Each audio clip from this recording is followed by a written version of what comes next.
and away, because it represents hope, it represents regeneration, it represents jobs, and it represents actually doing something right that the residents want, rather than doing something that comes from political dogma.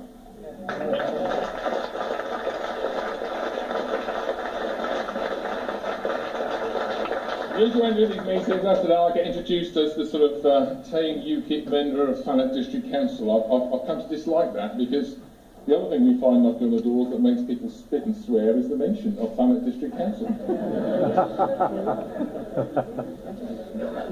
And, you know, the three key planks that we are moving on in order to create a district council that works for you in this area includes an absolute commitment that in the first 7 days of taking office, a UKIP-controlled district council will actually put forward a resolution to undertake the compulsory purchase of Manston Airport.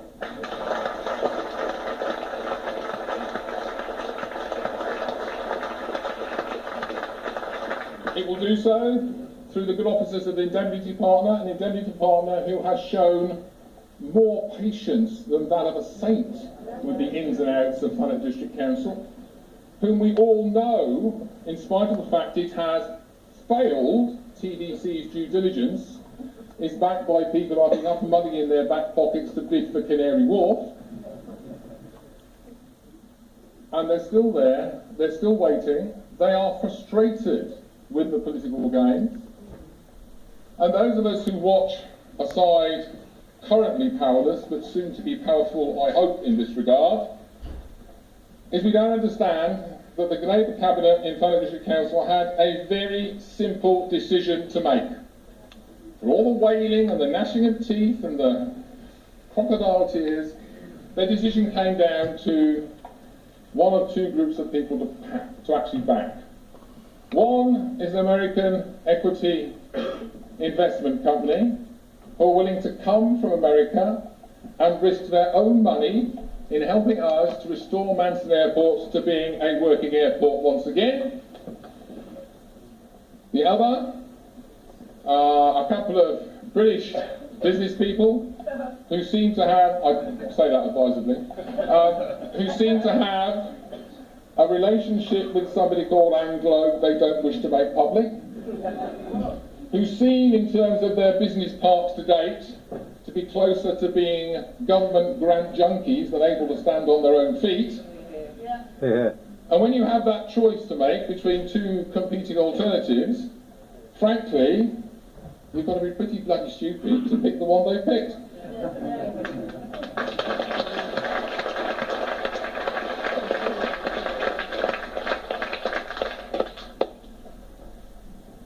And we saw the Conservative Party come forward with a series of announcements this week on Thursday, something that was rushed forward from 11 o'clock Wednesday night, that something had to happen on Thursday, and the Minister came down and sort of didn't say anything. Did you notice? He talked a lot, and we have a 5-point plan. And bless him, I have to say at this point that I think Sir Roger Gale has fought mightily hard in order to try and restore Manston Airport.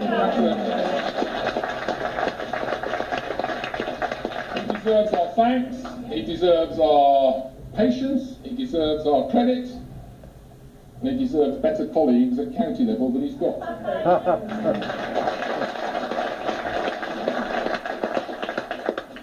At one point, Sir Roger said, I think between gritted teeth, there wasn't the ability to shove a fact paper between his and Irish Johnson's position. I would have to say, as an uninvolved outsider, it looked more like the Grand Canyon to me right now. UKIP, you know, are the only party who are unified on this. At district level, at county level, at national level, we all want the same thing. We all want to see Manston restored to its rightful place at the centre of regeneration and highly skilled and better paid shift jobs that we can get in most of the other industries that we manage to attract here. And even if, like some residents of Ramsgate tell us, you don't like seeing the aeroplanes go overhead, and you think that having moved in 2 years ago, the fact the airport's been here 75 years shouldn't stop you demanding that they don't fly. Rubbish. Even those people, when we knock on the doors and we say, would you be willing to give it a go before somebody's dumb enough to allow that runway to be ploughed up? Most of them say yes. And you know, that's the other thing I don't understand. I backed the CPO from when it first came into suggestion.